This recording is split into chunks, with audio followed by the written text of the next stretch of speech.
I'm Scott. I'm Bill. And we're the Trade Guys. You're listening to The Trade Guys, a podcast produced by CSIS where we talk about trade in terms that everyone can understand.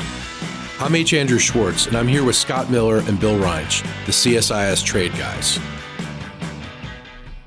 Coming up next on this action-packed episode of The Trade Guys, we'll talk about data flows, Chinese cranes, and Chinese cars, all on this next episode of The Trade Guys.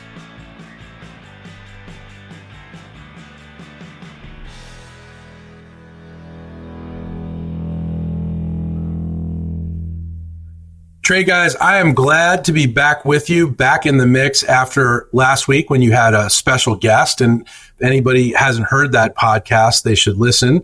Agree, Scott? Yes. It was a terrific discussion of fish subsidies and all things WTO. So we're delighted to have a guest who had such deep knowledge. Who was the guest again? I can't remember. Christine McDaniel. Yes. Excellent.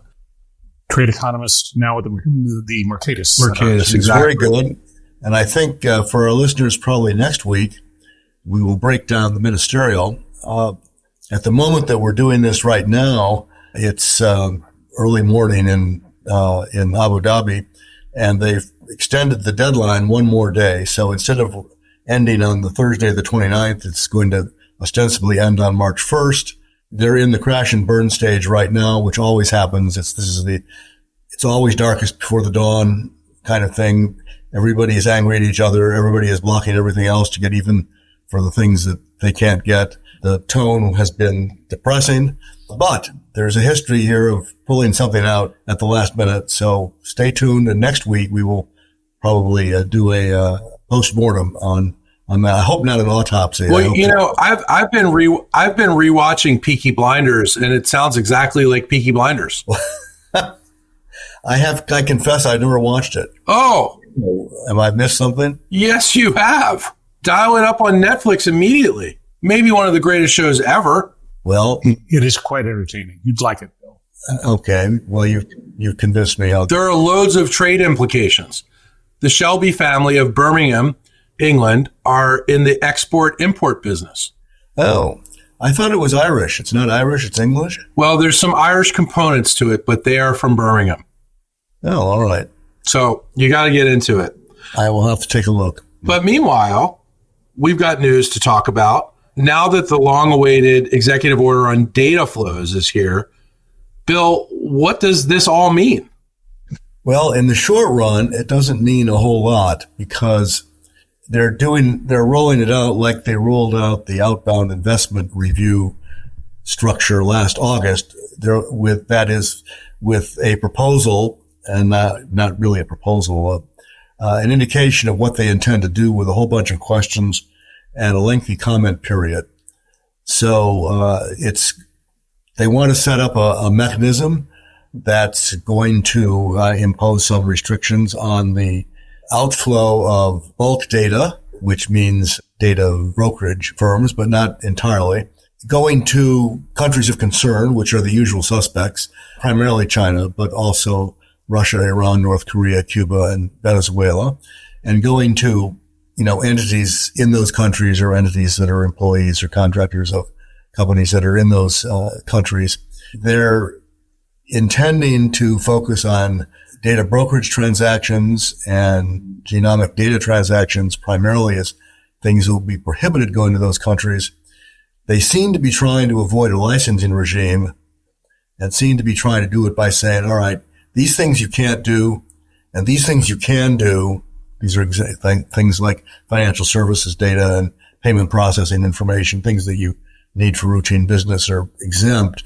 But there is this category in the middle of things that are going to be restricted.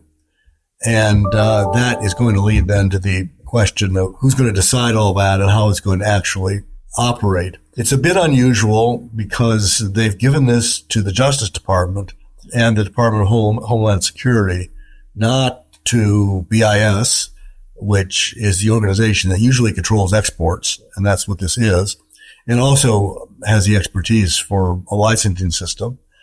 It's also a little bit unusual because their statutory authority is the International Emergency Economic Powers Act, IEPA, and not the Export Control Reform Act. IEPA is broader than ECRA, but it does require the president to declare an international economic emergency. And the idea, at least in theory, is it's an emergency. And it lasts for 6 months, although it can be renewed indefinitely every 6 months. The bar for doing that has gotten a lot lower over the past 20 years.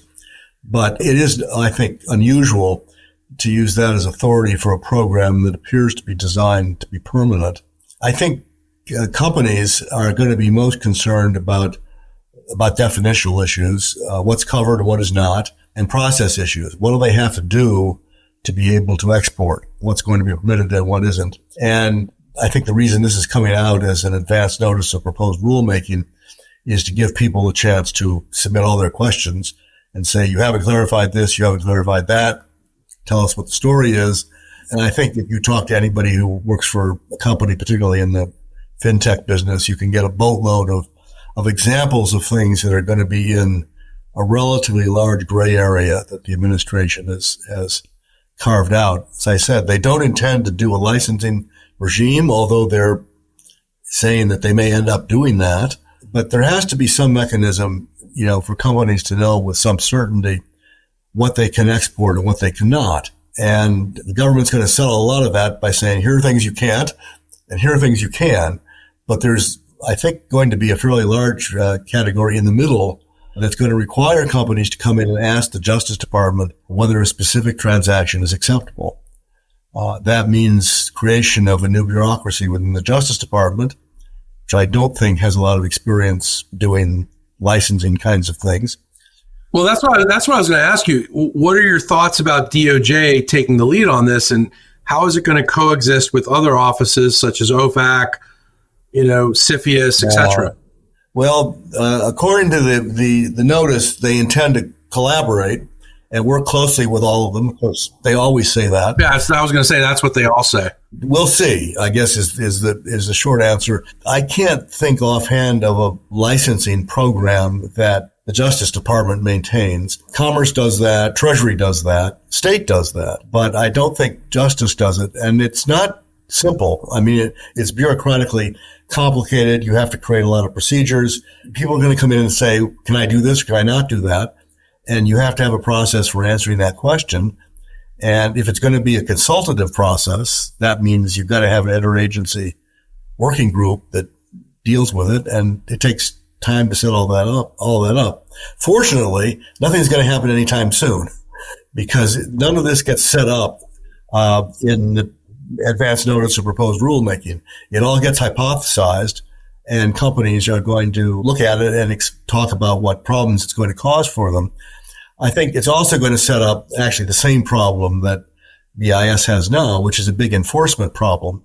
And the most obvious case is use of third parties to get around the rules. So U.S. company A sells data to foreign company B, which is not in China and not in a country of concern. But then company B resells the data to company C, which is in China. That's hard to prevent, and it's hard to claw back. And you can claim that you have authority to control that. And you do under ECRA. I'm not sure that IEPA goes that far, but even if you claim you can control it, once it's done, it's very hard to get undone.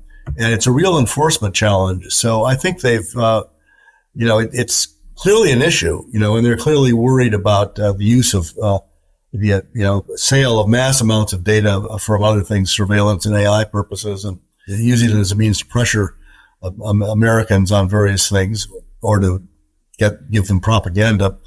But I think there's just a boatload of questions that are going to have to be solved that it's going to take a long time to get this off the ground. Sounds like it. Well, let's move on to one of my absolute favorite subjects. This is Chinese-made cranes. Guys, what national security risks are posed by Chinese-made ship-to-shore cranes, and how is the administration dealing with it? This is a concern that's been raised by some people at the Port of Long Beach and Los Angeles about the control systems in the cranes, which are made in China, as are a lot of things. But these are the big gantry cranes that unload container ships. So they're saying the cranes are spying on us, essentially. That's the assertion. It's one of the assertions. The other one is that the Chinese can control the cranes remotely and take them down, put them out of commission if they want to. Yes, and I hate to be the bearer of bad news, but it's not just the cranes and it's not just Chinese equipment.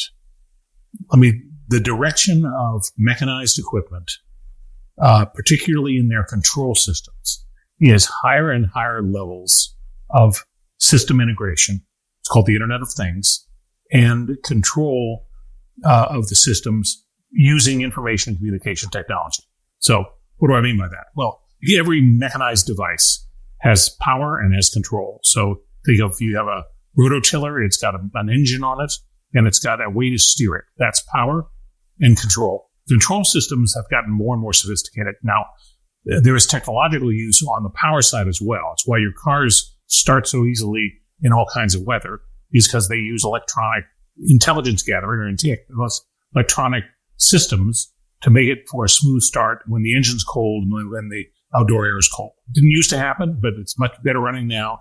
That's the power of technology. But those control systems, the way the vehicles are controlled, but the way power equipment is controlled, is more and more subject to proprietary technology that was developed by the manufacturer. They have their own control systems. They have their own implements and equipment to manage those systems. They are all systems that require special tools and systems to manage. But it's the way of the world. It's the way your car is. In fact, there's been this long fight about farm tractors, or a recent settlement between John Deere, a leading farm tractor manufacturer, and the American Farm Bureau Federation about what was so-called the right to repair. Now, think about this 50 years ago. When I was on the seat of the tractor back in the summers of, let's call it the Nixon administration, the tractor I used most often was a Ford 8N. The Ford 8N was a beautiful machine, first produced in just post-World War II, I think 1947 or 48. Ford sold 500,000 8N tractors. One of its selling points was its beautiful simplicity, that it was so simple that when it broke down, a farmer with hand tools could repair it in the field and get it back running. You didn't need a service call. And I tell you, that tractor was a miracle from that standpoint. And this was on your family farm, Scott, yes, right? And so this is the simplicity was a virtue, and the simplicity of repairing and getting back in service without calling a faraway location for a service technician. Now, tractors have advanced, a light years since then, and the level of telemetry and system control on a modern tractor is phenomenal. But it's created this very problem of who controls the software and the machinery. And John Deere developed it, so they say they control it, but they've settled with the Farm Bureau to allow farmers to repair their own tractors. But that's just an example. But yes, these cranes are made in China. Yes, Chinese companies have developed similar control systems. They have over-the-air updates, just like your Apple CarPlay does, just like your iPhone does. So this is the way machines are today. And I don't know what to do about it other than tell people to not panic. Well, so the Chinese Foreign Ministry is calling out the Biden administration for unfairly targeting Chinese products and saying that they're overstretching the concept of national security. Bill, is that a fair point, or is the administration justified? I think on this one, it's kind of a fair point. I mean, we'll see. But we were saying before we started recording this, that I think the theme for this week's episode is paranoia, and it gives me a chance to remind everybody of Buffalo Springfield. Paranoia strikes deep. For what it's worth. It starts when you're always afraid. And this is an example of that. It takes you into what I've been calling sort of the world of could. Could this happen? Yes. Could the Chinese use cranes to spy on us? Well, they don't spy on us. What the cranes would do would be gather data about containers that are being loaded or unloaded or offloaded, where they're going, where they're coming from. I mean, I'm not sure how useful the data is, but could they be remotely controlled? Yes. Is that likely, or is it likely to be a national security issue? No. But the reason my side of this, the don't give in to paranoia side, always loses the argument is the possibility of that is not zero.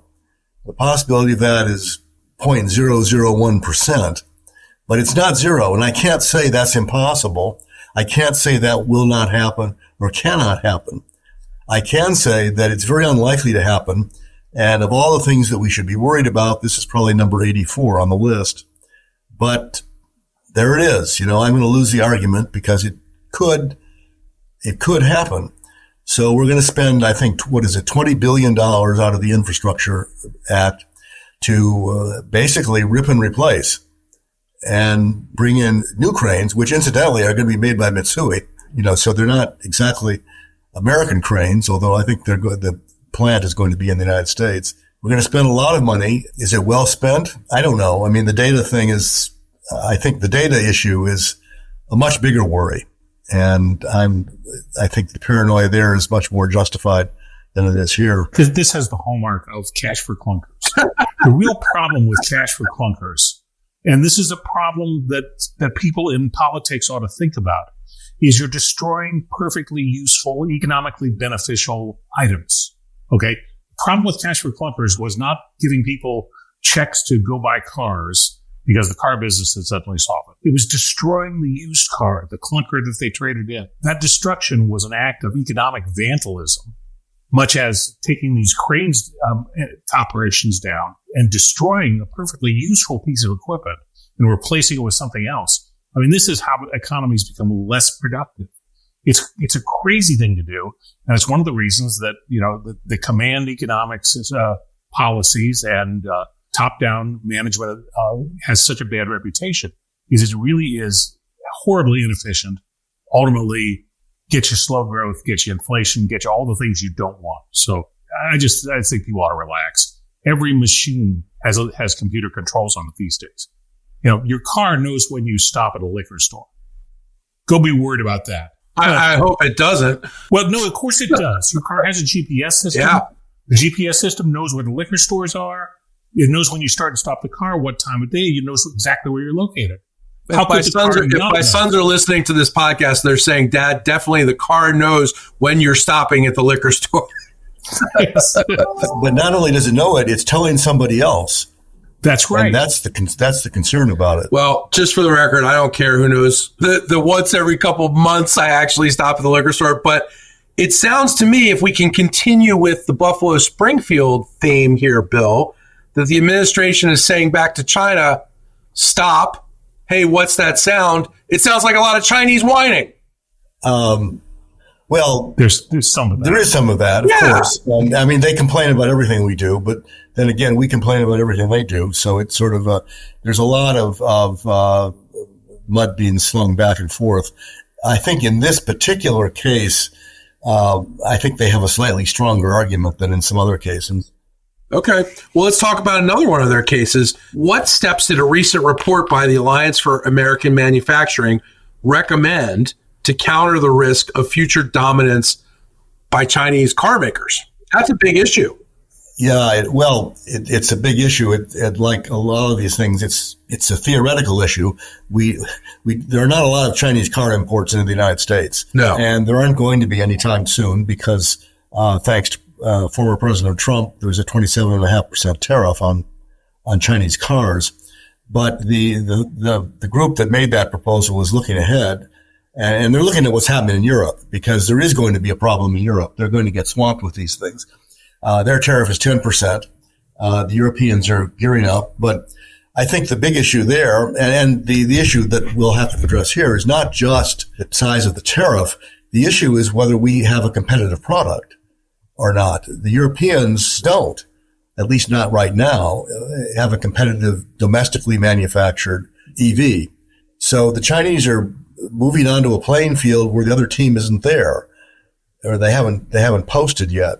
So the real solution, I think, for the United States is to make sure that if you want to compete in this sector, which is another question, but if you want to compete in this sector, then make sure we come up with a competitive product. We have more time than the EU to do that because the existing tariff is going to keep them out for a while. What people are concerned about and what this group is concerned about is carom shot, if you will, where they're not going to ship directly from China to the United States. They're going to set up assembly plants in Mexico and export from Mexico to the U.S. And there's already planning going on the part of Chinese auto companies to do that. I think in the short run, what happens is they try to take over as much of the Mexican market as they can, which is not a small market. And so we'll see how that goes. But I'm sure they have their eyes on the U.S. I think some of the concern is maybe exaggerated in the sense that there's this feeling that, well, they're going to build cars in Mexico and then immediately all the Chinese Mexican cars are going to be eligible for EV tax credits, for example, in the Inflation Reduction Act, or they're going to qualify for zero tariffs under USMCA. That is, I think, very, very uncertain at this point.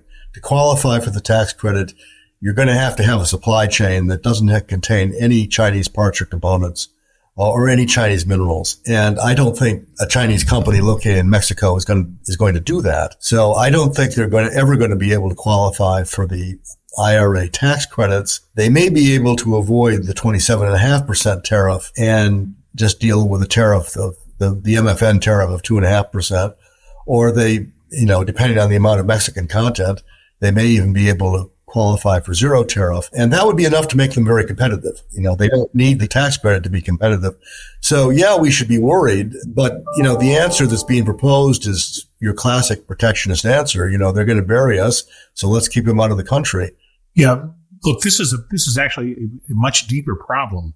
It's a deeper problem in Europe and the United States because both Europe and the United States, in the automotive sector, the government stands between the auto manufacturer and the auto buyer. And basically, over the years, 50 years or so of regulatory policy in both safety and fuel economy or emissions, the government winds up working with the auto manufacturers, telling the auto manufacturers what to build and essentially limiting what the consumer can buy. Here's the story of today's U.S. Now, the proponents of this are the Detroit Three, as we would call them.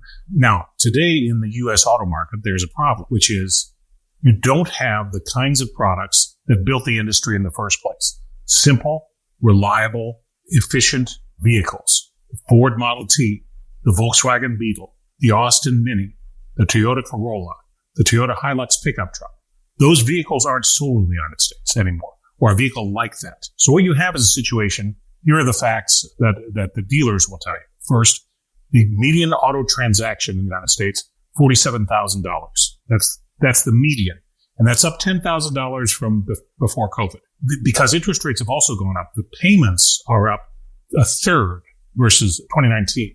So just pre-COVID. Now, there are half of buyers, the median buyer is looking for a car at $30,000 or less. Only 13% of vehicles sold in America have a sticker under $30,000.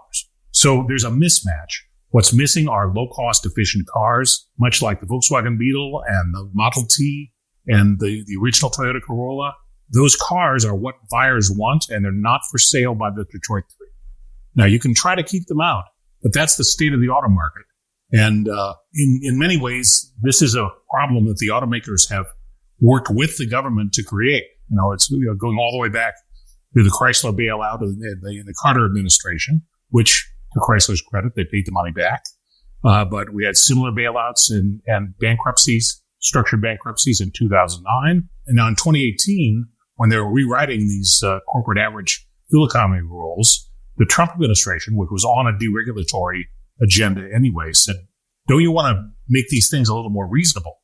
And the automakers all said, no, we love our captors. We love the way the government makes us do things. And they refused to work with the administration who wanted to reduce the regulation. So, guys, I have no sympathy for you because you embrace these regulations. There's an obvious hole in the market. I wouldn't be surprised at all if Chinese-made cars will fill it sooner rather than later. But that's the way markets work, and things are tough right at the moment because of high prices, high interest rates. Consumers are not happy. How do trucks figure into that equation? I think the market is shifting. I don't understand why, but the market seems to be shifting in the direction of trucks and away from... Call light vehicles, cars and trucks, because SUVs are probably the most popular element. But it's the same story. Cars these days are much more expensive. They're more expensive to buy, more expensive to insure, more expensive. The money to borrow, take a loan on a new car, it costs more. And the depreciation is higher, particularly electric vehicles, which seem to depreciate much more rapidly because of the battery replacement life cycles. So it's a very difficult market. There's nothing at the lower end. And that's what the BYD, which is the leading Chinese brand, sees, and what every manufacturer is going to see. And if there's a way to fill it, they will. Well, so do you really think, though, that even if the cost is so much cheaper, Americans are going to feel comfortable driving Chinese-made automobiles? Oh, I remember thinking that the original Toyota Corolla that showed up here about 1972 was a ridiculous vehicle. My brother had one. I thought it was laughable. It's the leading car in the world today. Yeah. and known for its legendary reliability. So things change fast. It takes time, but I think the other factor that we probably have to think about is at that time, I think the consumer was persuaded that the Japanese car was basically better quality and better price than the American alternative in the 80s. Right now, there's such an unfavorable view of China in public opinion. I'm not sure they're going to be as enthusiastic to buy a Chinese car as they were That's what I'm saying. A Japanese car. It's possible. In Mexico, they interviewed Mexican consumers who say, hey, my iPhone's made in China. That's good enough for me. Who cares if my car's made there? That's a Mexican opinion, not an American one. So, but Americans care about the brand of their cars, right? I mean, it's part of our identity. I mean, I think about everybody does worldwide. It's a badge product. There's no question. Yeah, but I mean, in America, like, cities like Los Angeles, where it's a driving city. People really love their cars. I'm thinking North Carolina, where cars are, worshipped. Do people? The question I have is, would people feel comfortable with that Chinese label on their car that they're driving around? Bill, I think Bill's right. It's going to take time. Yeah. But for me, this void in the market of affordable, efficient, simple vehicles is a problem that won't be remedied by tariffs or any other trade measure. Consumers are speaking up. So I hear you. I can't resist saying that I may be the only one among us who's actually driven a Model T. I have. Okay, well, two of it. Not a great ride, in my opinion. All right, so both of you guys. Yes, we're both old. Both old, both vintage, both classic. Yes. But there were reasons that the Ford Model T was successful in its day. And a lot of it had to do with simplicity, being able to navigate, muddy, rut-filled roads. Yeah. It was a unique vehicle. No doubt. You can say that about it.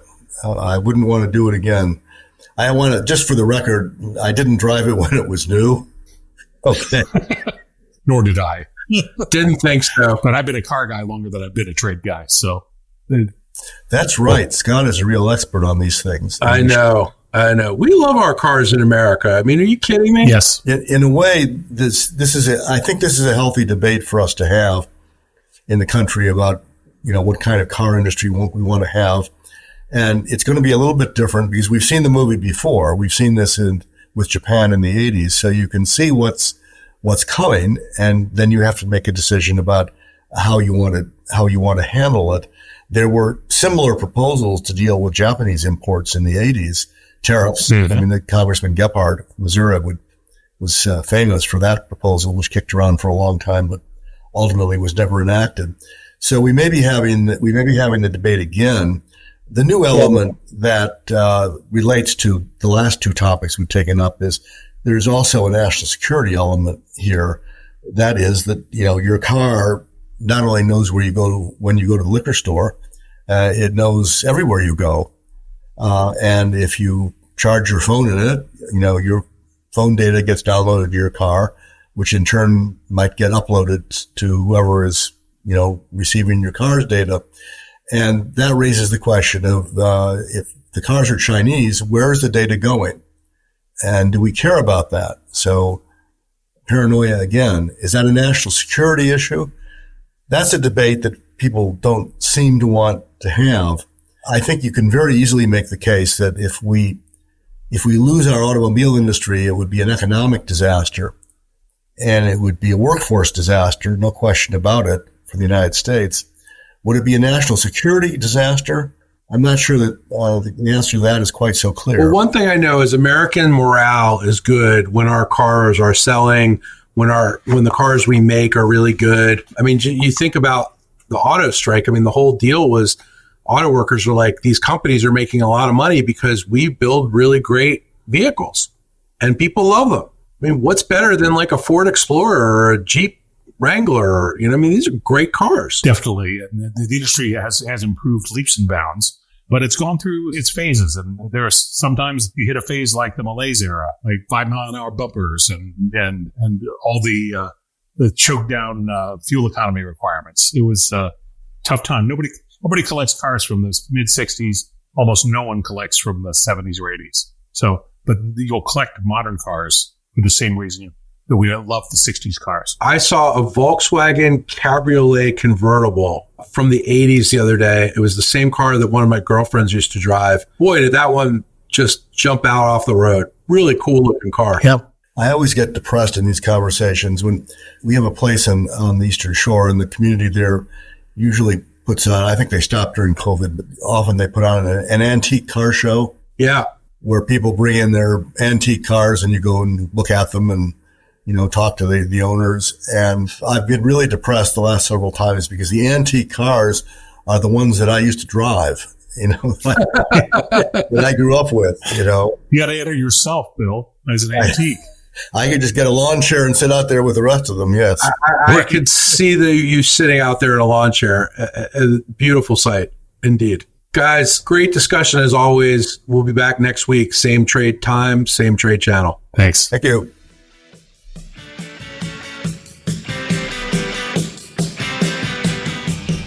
To our listeners, if you have a question for the Trade Guys, write us at tradeguys@csis.org. That's tradeguys@csis.org. We'll read some of your emails and have the Trade Guys react to it.